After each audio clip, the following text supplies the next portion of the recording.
एक राजा ने अपने सैनिकों को सड़क के बीच में एक बड़ी चट्टान रखने के लिए कहा।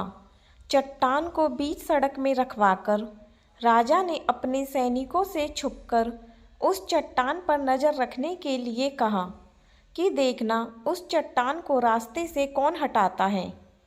लोग उस जगह पर आते रहे और जाते रहे, लेकिन किसी ने भी उस चट्टान को रास्ते से हटाने की कोशिश नहीं की। उस चट्टान के पास से लोगों के गुजरने वालों में राजा के कुछ करीबी लोग और शहर के बड़े व्यापारी भी शामिल थे, और उनमें से कुछ लोग तो राजा को ही कोसने लगते कि क्या राजा इस चट्टान को भी रास्ते से नहीं हटवा सकता। लेकिन किसी ने भी उस चट्टान को रास्ते से हटाने का प्रयास नहीं किया। ऐसा काफ़ी दिनों तक चलता रहा। एक दिन एक किसान अपनी सब्जियों के साथ उधर से गुजर रहा था।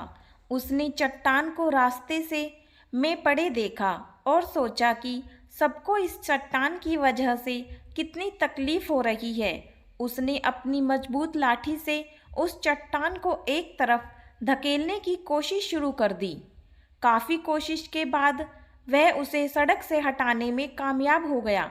चट्टान रास्ते से हटने के बाद किसान अपनी सब्जियों को उठाकर जाने ही वाला था कि अचानक उसकी नज़र एक पोटली पर गई, जो ठीक उसी जगह पड़ी थी जहां से उसने वह चट्टान हटाई थी।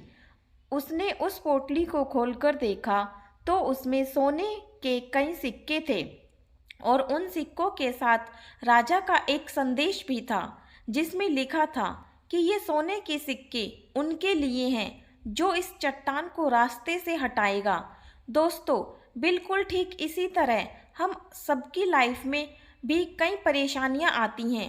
कुछ लोग उन परेशानियों से बचकर निकल जाते हैं और कुछ रास्ता बदल ले देते हैं, और चंद लोग ठान लेते हैं कि उन परेशानियों का हल निकाल लेने की, और ऐसे ही लोग मुश्किलों में संभावनाएं और संभावनाओं में छिपे अवसर खोजते रहते हैं। मजबूत इरादे और नेक दिल के साथ किए गए कोशिशों के परिणाम हमेशा ही अच्छे आते हैं। इसलिए जीवन की परेशानियों से घबराओ मत, बल्कि उन परेशानियों को हल करने की कोशिश करते हुए जीवन सफ़र में आगे बढ़ते रहो।